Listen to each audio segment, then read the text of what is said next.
Welcome to my channel English Mukesh sir. Subscribe my channel and click the notification bell.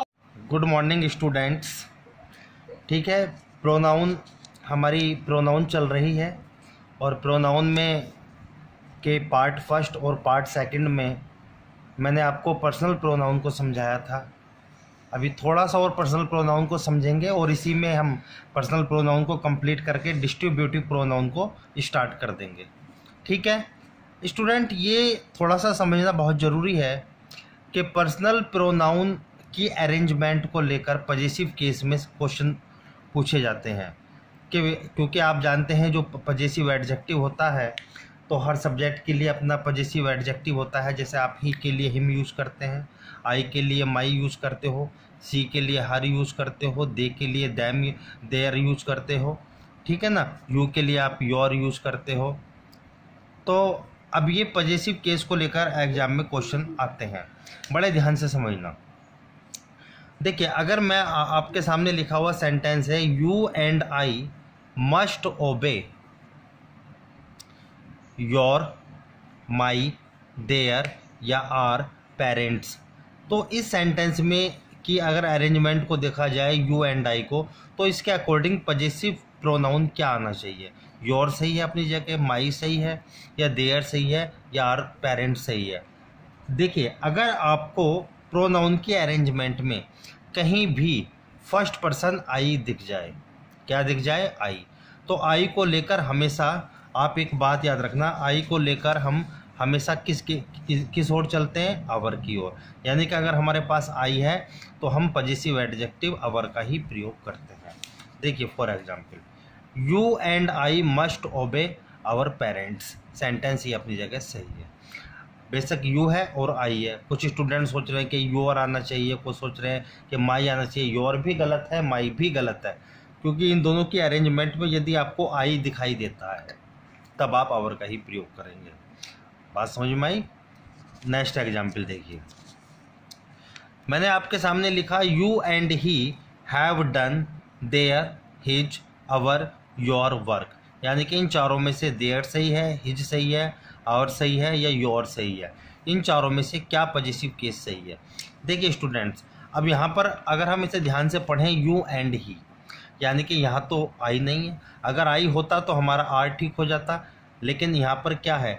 यहाँ पर आई के नहीं है। अगर आपको अब एक बात और समझनी है कि यदि आपको पर्सनल प्रोनाउन की जो अरेंजमेंट है उसमें आई ना दिखाई दे, केवल आपको यू दिखाई दे, तब आप पजेसिव एडजेक्टिव योर का प्रयोग करेंगे। बात समझ में आई? देखिए सही सेंटेंस क्या होगा? You and he have done your work. यदि आपको आई दिखाई दे रहा है तब तो आर ठीक है, लेकिन अगर आपको आई ना दिखाई दे, केवल यू दिखाई दे, तब आपको योर का ही प्रयोग करना है। देखिए next example, he and I do our lesson our selves. क्यों? यहाँ पर थर्ड पर्सन फर्स्ट पर्सन, मुझे आई दिखाई दिया, आई के लिए मैंने पजेसिव एडजेक्टिव अवर का प्रयोग किया। क्लियर? देखिए next, you, he and she go to your school in time. मैंने लिखकर राइट का निशान लगाया, सेंटेंस मेरा सही है, क्योंकि इस अरेंजमेंट को देखें तो इसमें मुझे यू दिखाई दिया। जैसे ही आपको यू दिखाई दिया, को यू को लेकर आपकी जो पजेसिव एडजेक्टिव बनती है वो आप योर का ही प्रयोग करेंगे। यू के लिए योर सही है। ठीक है, नेक्स्ट एग्जाम्पल देखिए, you, he and I have finished our work. अब इस अरेंजमेंट में आपको यू भी दिखाई दे रहा, आई मैंने लेकिन क्या बताया था, यदि आपको आई दिख जाए, सबसे पहले आप किसे देखेंगे? आई को। आई दिख जाए तो आई के लिए आप पजेसिव प्रोनाउन अवर का ही प्रयोग करेंगे। अगर आई ना हो और केवल यू हो तब आप योर का प्रयोग करेंगे, और अगर ना तो आई है ना ही योर है, केवल थर्ड पर्सन का यूज है, तब आपको possessive pronoun their, possessive adjective their का यूज करना है। बड़े ध्यान से समझें। देखिए, अगर आपको आई दिख जाए पर्सनल प्रोनाउन के अरेंजमेंट में तो आई को लेकर आप अवर को सही रखेंगे। ठीक है, आपके अकॉर्डिंग ये चलेगा। और अगर आपको सपोज कीजिए आई ना दिखाई दे, केवल यू दिखाई दे, तो यू को लेकर आप केवल योर को सही मानकर चलेंगे। अगर आई भी ना दिखाई दे आपको और यू भी ना दिखाई दे आपको, तब आपको क्या चलना? थर्ड पर्सन की ओर चलना, फिर आपको देयर का यूज करना है। ठीक है, थर्ड पर्सन को लेकर देयर का यूज करना। तो ये इसे लेकर एग्जाम में सवाल पूछे जाते हैं, ठीक है ना। अगर आई कहीं भी दिख जाए तो अवर का यूज करें, यू कहीं दिख जाए तो योर का, अगर आई ना दिखे यू दिखे तब योर का, और आई और यू दोनों ही एब्सेंट है, केवल थर्ड पर्सन है तो आप देयर का यूज करेंगे। क्लियर। चलिए नेक्स्ट रूल की तरफ चलते हैं स्टूडेंट्स, बड़े ध्यान से समझें। देखिए सच एज के बाद में जो भी प्रोनाउन आएगा वो नॉमिनेटिव केस में आएगा, बड़े ध्यान से समझें। जैसे मैंने लिखा I have no liking for such a man as he, देखो सच के बाद में और एज के बाद में जो प्रोनाउन आएगा वो सब्जेक्टिव केस में होना चाहिए, नॉमिनेटिव केस में लिखकर मैंने राइट का निशान लगा दिया। देखिए I have no liking for such a man as him, ये लिखकर मैंने सेंटेंस को काट दिया। गलती कहाँ हुई, क्योंकि सच आ रहा है, सच के बाद में एज का प्रयोग और उसके बाद में जो भी प्रोनाउन का यूज होगा वो सब्जेक्टिव केस में होगा, ऑब्जेक्टिव केस में गलत है। देखिए हमने कल की वीडियो में पार्ट सेकंड में पढ़ा था अरेंजमेंट को लेकर प्रोनाउन की, ठीक है। हमने गुड सेंस के बारे में बताया था 2, 3, 1 की अरेंजमेंट, और बैड सेंस के बारे में बताया था 1, 2, 3 की अरेंजमेंट। लेकिन एक बात याद रखनी है, यदि तीनों प्रोनाउन आपके सामने है दिए हुए हैं और तीनों ही प्यूलर हैं, देखो वी भी प्यूलर है, यू भी प्यूलर है और दे भी प्यूलर है, तब इनकी अरेंजमेंट कैसे चलेगी 1, 2, 3, यानी कि पहले फर्स्ट पर्सन फिर सेकंड पर्सन उसके बाद में थर्ड पर्सन का यूज किया जाएगा। देखिए ध्यान से, ठीक है। जैसे मैंने आपके सामने लिखा we, you and they must work together, तो ये सेंटेंस लिखकर राइट का निशान लगा दिया, सेंटेंस सही है, क्योंकि ये भी प्यूलर है, ये भी प्यूलर है, ये भी प्यूलर है। तो तीनों की अरेंजमेंट किस तरह से चलेगी, पहले फर्स्ट पर्सन फिर सेकंड पर्सन फिर थर्ड पर्सन। चलिए स्टूडेंट्स, यहाँ पर हमारी पर्सनल प्रोनाउन कंप्लीट होती है। अब नेक्स्ट प्रोनाउन की तरफ चलेंगे। नेक्स्ट प्रोनाउन है आपकी डिस्ट्रीब्यूटिव प्रोनाउंस। देखिए डिस्ट्रीब्यूटिव प्रोनाउन की यदि हम बात करें तो हमारे पास 3 डिस्ट्रीब्यूटिव प्रोनाउंस होती हैं, ईच, आइदर और नाइदर। इन तीनों को बड़े ध्यान से पढ़ लें। वैसे एवरी भी डिस्ट्रीब्यूटिव प्रोनाउन के अंतर्गत आता है, उसे अलग से पढ़ाऊंगा।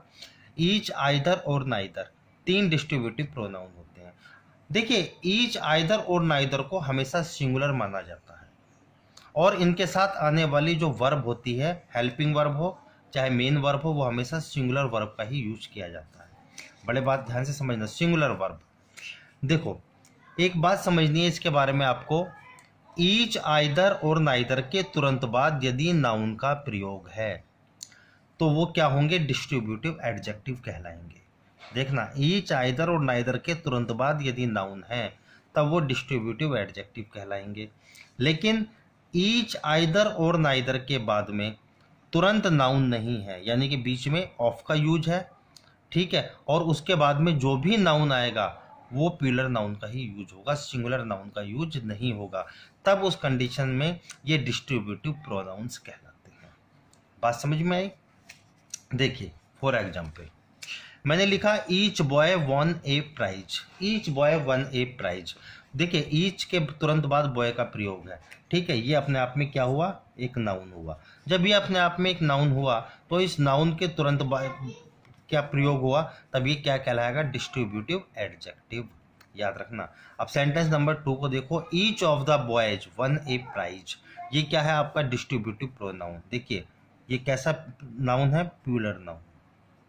जब ईच, आइदर और नाइदर के तुरंत बाद ऑफ का प्रयोग हो जाए तब ये कहलाता है डिस्ट्रीब्यूटिव प्रोनाउन, ठीक है। तब हमेशा जो नाउन आएगा वो प्यूलर नाउन ही यूज होगा, लेकिन अगर इनके तुरंत बाद नाउन यूज हो रहा है तो वो नाउन सिंगुलर नाउन यूज होगा, याद रखना, ठीक है ना।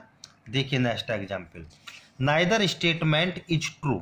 बात समझ में आई, ये नाइदर है, स्टेटमेंट अपने आप में क्या हुआ, नाउन हुआ, इसके तुरंत बाद नाउन का यूज है तो ये डिस्ट्रीब्यूटिव एडजेक्टिव कहलाएगा। लेकिन याद रखना इन सबके साथ आने वाली जो हेल्पिंग वर्ब होती है, वर्ब, वो हमेशा सिंगुलर वर्ब का यूज किया जाता है, इज।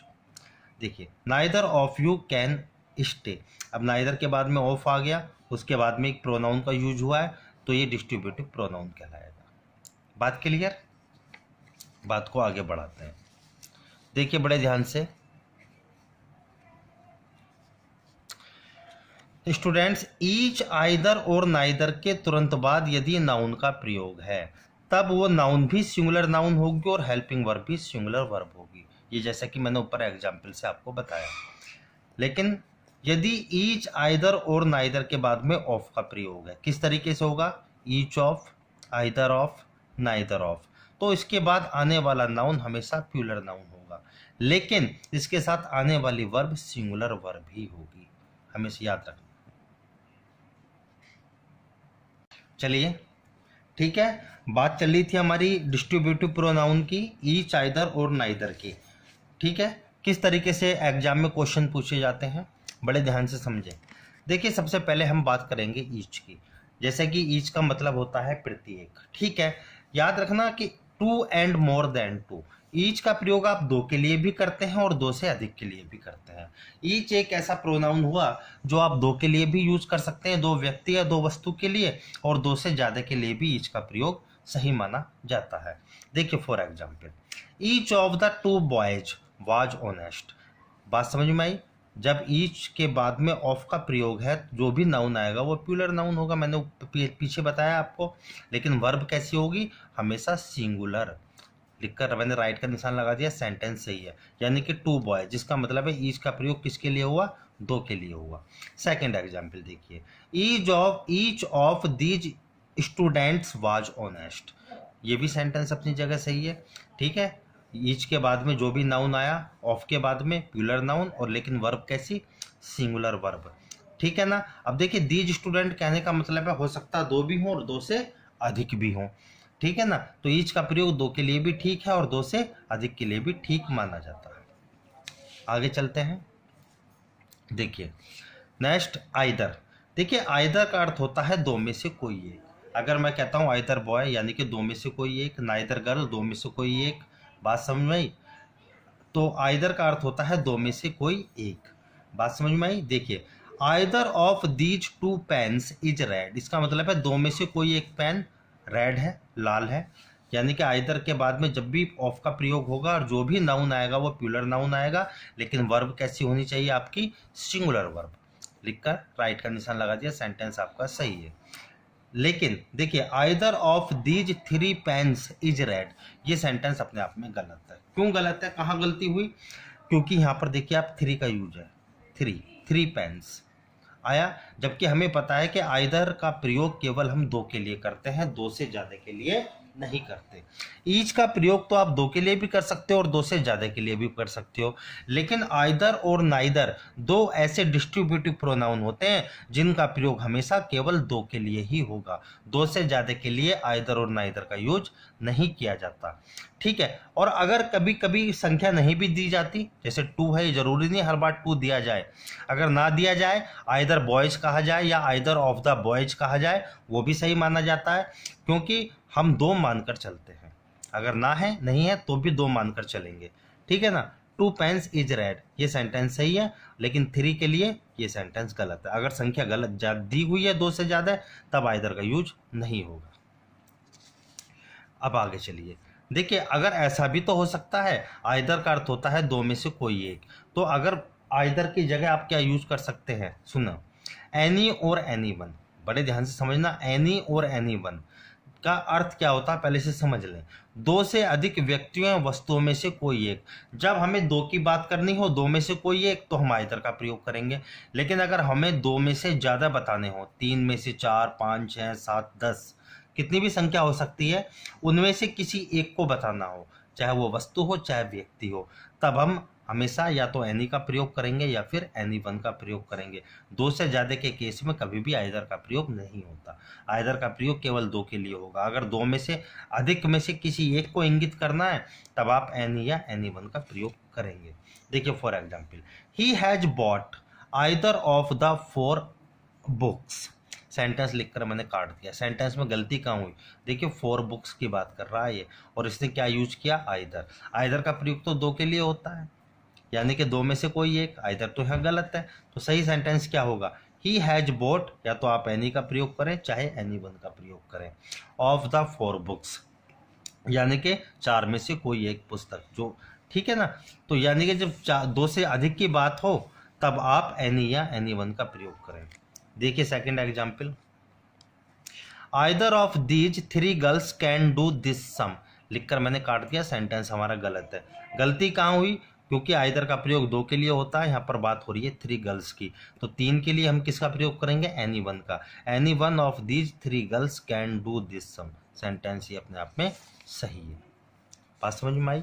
नेक्स्ट की बढ़े। नाइदर। नाइदर का अर्थ होता है दो में से कोई नहीं। देखिए आपने अभी आइदर को पढ़ा, आइदर का अर्थ होता है दो में से कोई एक, लेकिन नाइदर का अर्थ होता है दो में से कोई भी नहीं। ठीक है, जैसे देखिए neither of these 2 boys is active. Sentence सही है, यानी कि दो में से कोई भी लड़का एक्टिव नहीं है। Neither of these 2 girls is beautiful, इसका मतलब है दोनों में से कोई भी लड़की सुंदर नहीं है। आइदर और नाइदर हो, उसके बाद यदि ऑफ आ रहा है तो आने वाला नाउन कैसा होगा, प्लूरल, लेकिन वर्ब कैसी होगी, हमेशा सिंगुलर। नोट डाल के मैंने नीचे लिखा है, देखिए यदि आपको यह बताना हो कि 2 से अधिक व्यक्ति या वस्तुओं में से कोई भी नहीं हो सकता, 5 में से 10 में से कोई भी नहीं, तब आप हमेशा नन का यूज करें, NONE, नन। बड़े ध्यान से समझें।